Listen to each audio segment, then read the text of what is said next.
네, 오늘 함께 하실 네 분 소개해드리겠습니다. 김상일 평론가, 이종근 평론가, 김지혜 변호사, 장혜찬 평론가 나오셨습니다. 어서 오십시오. 안녕하세요.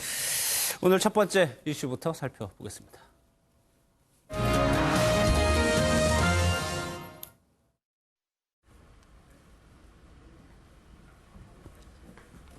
오늘 혐의 소명 충분히 하셨습니까? 네, 좀 한편입니다. 뭐 어떻게 말을 하셨는지. 지금 몸이 좀 많이 안 좋습니다. 그럼 건강 문제 위주로. 아닙니다. 여러 가지도 답변했습니다. 혹시 뭐 강제 집행 면탈 혐의에 대해서는 어떻게?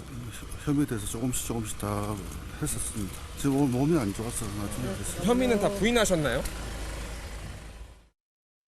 본인도 몸이 안 좋다고 했고 휠체어까지 타고 법원에 출석을 했는데 이거는 김지혜 변호사님께 여쭤봐야 될 것 같아요. 1차 때는 재판부가 건강 얘기를 하더니 이번에는 더 안 좋아진 것 같은데 발부가 됐습니다. 네, 그렇죠. 근데 1차 때 약간 영장이 기각된 사유 중에 하나가 일단은 범죄 혐의를 전부 인정하고 있다. 네. 그렇기 때문에 뭐 증거인멸이나 도주 우려가 없고 또 건강상 이제 구속하는 것이 적당하지 않아서라는 이제 이유를 대서 영장 발부가 기각이 됐는데요.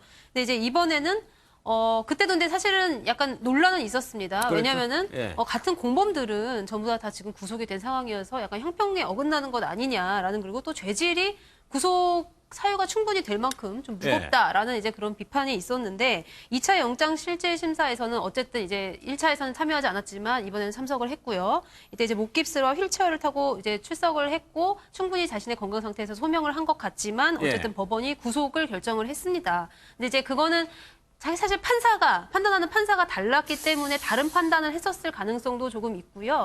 그다음에 또 무엇보다도 좀 최근 드러난 어떤 그 전반적인 범죄 혐의에 대해서 약간은 조금 더 수사를 구속을 해서 할 필요가 있지 않을까라는 그런 필요성 때문에 인정된 것이 아닌가 싶습니다. 알겠습니다. 이제 남은 거는 이제 동생 관련해서는 웅동학원 관련인데 이게 조국 전 장관도 영향을 미치지만 일단 얘기가 나오는 게 모친.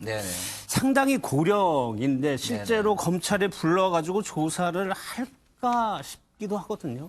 뭐 조사는 필요할 것 같습니다. 이제 뭐 다른 가족처럼 뭐 구속이나 이런 거는 하지 않을 것 같지만 왜 구속이 조사가 필요하냐면 그 동생이 조 전 장관의 동생이 그 배임 알선 이런 거를 따지는 거에 주요 문제가 뭐냐면 그 교사 채용에 있어서 시험지를 빼돌려가지고 시험지를 유출해가지고 시험을 잘 보게 해서 교사에 채용되게 했다는 거거든요. 근데 그 시험지를 누가 시험 전까지 관리하게 돼 있냐면 그 학교의 이사장이 관리를 하게 돼 있어요. 근데 그거를 관리를 자택에서 했다는 거예요. 원래는 학교에도 금고가 있을 것인데 자택에서 했는데 자택에서 유출이 됐고 그렇기 때문에 이 부분을 조사하지 않을 수가 없는 것이고요.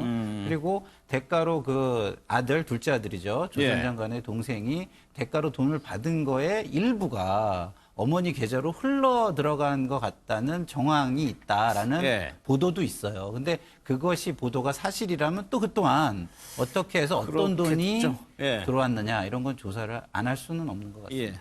또 하나의 축이 이제 정경심 교수에 대한 조사인데 어제 조사를 받은 줄 알았는데 건강상의 이유로 거부했다라는 건 글쎄요, 지금까지 혐의를 계속 부인하고 있다가 건강상의 이유로 출석을 안 했다라는 거는 글쎄 다른 의미도 해석할 수 있을까요?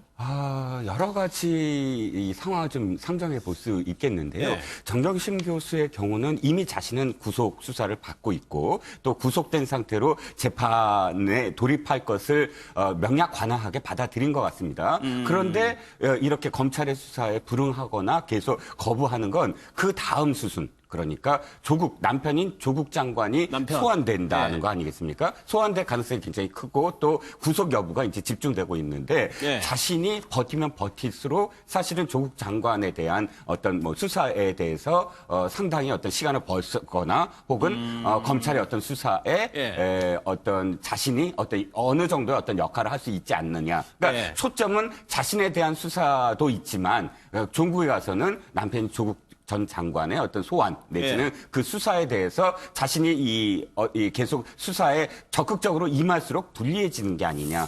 거기에 대한 반응 아니겠느냐라는 게 일단 추정해 볼 수 있겠습니다. 그러니까 그런 맥락이라면 장혜찬 평론가 뭐 언론에서 정경심 교수가 내가 다 안고 가겠다. 그러니까 조국 장관하고 통화해서 그렇게 얘기를 했다는 취지로 보도가 됐었는데 그러면은 지금 혐의를 부인하고 적극적으로 수사에 임하지 않는 모습이 일맥상통하다고 볼 수 있는 건가요? 네, 그리고 그런 부분에 있어서 지난 1차, 2차, 3차 조사에서 검찰이 어떤 부분을 집중적으로 물어봤는가를 우리가 한번 봐야 됩니다. 1차와 2차에서는 입시 비리와 증거 인멸에 관한 혐의를 쟁점적으로 조사했다고 하고요. 29일에 3차 소환 조사에서 사모펀드 관련된 혐의, 그중에서 특히나 조국 전 장관의 이런 계좌에서 5천만 원 두 번이 그때 막 보도가 나왔죠. 네, 어떻게 이체가 되었는가? 청와대 내부 ATM에서 보냈다는데 사전에 인지했던 것은 아닌가? 조국 전 장관을 직접적으로 겨냥한 뇌물수수 혐의를 조사한 것 같아요. 그러고 나서 이틀 뒤에 4차 조사를 건강상 이유로 거부했거든요. 실제로 건강이 안 좋아졌을 가능성도 배제할 수 없습니다만 검찰의 칼끝이 조국 전 장관을 겨누는 상황에서 좀 숨고르게 하고 시간을 벌 필요가 저는 있었다 이렇게 판단이 되고 여기서 우리가 언론 보도였습니다만 정경심 교수가 본인이 책임지겠다는 말을 한 것으로 알려지고 있어요. 그렇다면 지금 아마 며칠 정도 변호인들과 입장도 정리하고 생각을 정리한 다음에 이 사모펀드와 관련된 의혹에서 조국 전 장관을 어떻게 좀 배제시킬 수 있을 것인가. 거기에 대한 내부 전략을 수립하고 있지 않은가. 참 절묘하게도 이 조국 전 장관을 겨누자마자 이틀 뒤에 조사를 거부했다는 것은 그러한 의도가 있으면 우리가 추측해 볼 만한 여지는 되는 것 같습니다. 검찰에서는 그래가지고 구속기간을 11일까지 연장을 했습니다. 그런데 이 노트북 관련해서 김재희 변호사님. 김경록이라는 증인이 있어요. 그런데 지금 그 김경록과 정경심 교수는 완전 상반된 주장을 하고 있는데 이런 경우에는 대질신문 같은 거를 하면은 해결이 되지 않나요? 대질신문도 일단은 임의성이 필수 요건입니다. 그러니까 자발적으로 거기에 응한다라고 동의를 해야 대질신문을 할 수 있는 것이고 강제로 이렇게 대질을 하게 만들 수는 없는 거거든요. 그러니까 정경심 교수가 허락을 해야 된다는 얘기죠? 예, 그렇죠. 근데 지금 김경록 씨 같은 경우에는 대질 조사를 강력하게 요청하고 있는 것으로 알려졌는데 그러면 이제 정 교수가 아무래도 거부하고 있는 상황으로 보입니다.